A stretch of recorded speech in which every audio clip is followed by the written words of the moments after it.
Good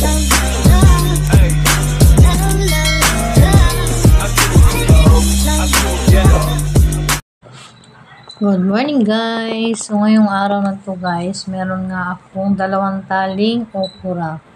Ang gagawin ko nga dito is, gagawin kong okrang crispy okra pala. Tapos guys, tinanggalan ko lang to ng dulo. Yung matigas sa dulo at saka yung sa niya. Para madali nating hiwain mamaya. Yan, hinugasan ko lang siya. Ayan, patuluin ko lang para hatiin ko sa gitna. Ayan, para mamaya wala ng tubig yung ating okra. Ayan, hati-hati ko lang siya na sa gitna. Ayan. Hatiin lang natin to guys.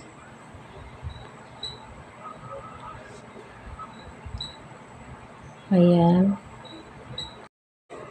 Yan, tapos na nga ako dyan maghiwa guys. So, ang gagawin ko naman, dilipat ko naman siya sa pinggan para sure talaga na walang tubig yung ating okra.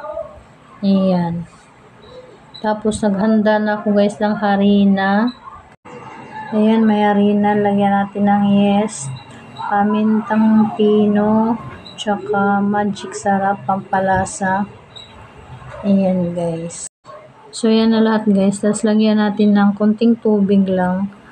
Ayan, tansya-tansyahin lang natin guys. Ayan. Tapos, haluin lang natin to hanggang matunaw yung ma-dissolve yung harina. Ayan. Hanggang mapino siya. Ayan, haluin lang natin siya. So, ayan guys. Ayan, okay na siya. Ayan, okay na siya. Painit na tayo ng mantika. So, yun guys, lagay lang natin yung ating okra sa may dinisolve natin na harina. So, lagay na natin yung okra dahil mainit na yung ating mantika. Yan, isa-isahin lang natin to guys. Para maano natin yung crispiness niya.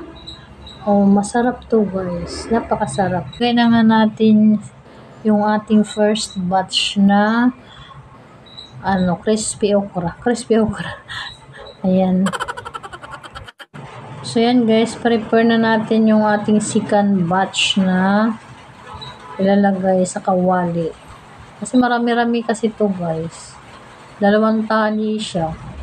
Napakadami. Pwede rin itong pamerienda nyo guys. Masarap yan. Na-try ko na tikman. Sobrang sarap. So yan guys, brown na siya. Pwede na nating hanguin. Ayan. Brown na. Luto na siya guys. Ayan.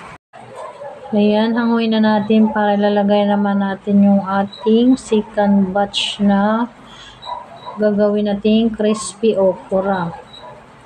Ayan, 3 na lang siya guys. Hanguin na natin siya. So, ayan guys.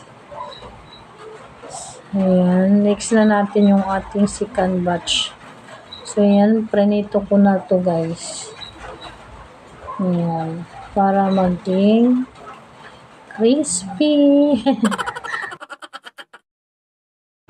Ayan, brown na yung ating second batch guys. Binaliktad ko na to. Ayan, malapit na siya maluto. Ayan, hanguin na nga natin to guys. Pwede na siya. So, ayan na guys. Sarap-sarap neto. Try nyo to guys. Sobrang sarap. Ayan, pang third batch na yan guys. So, ayan guys, hanguin na natin yung ating crispy okra. Luto na siya guys. So, ayan guys, ayan na, luto na siya. Sarap. Super yummy guys. So, ayan guys, meron nga tayo dito sa usawa na ketchup. Ayan, tikman na nga natin guys. Ayan. Ayan, sarap yan guys. Tikman natin. Wow, ang sarap.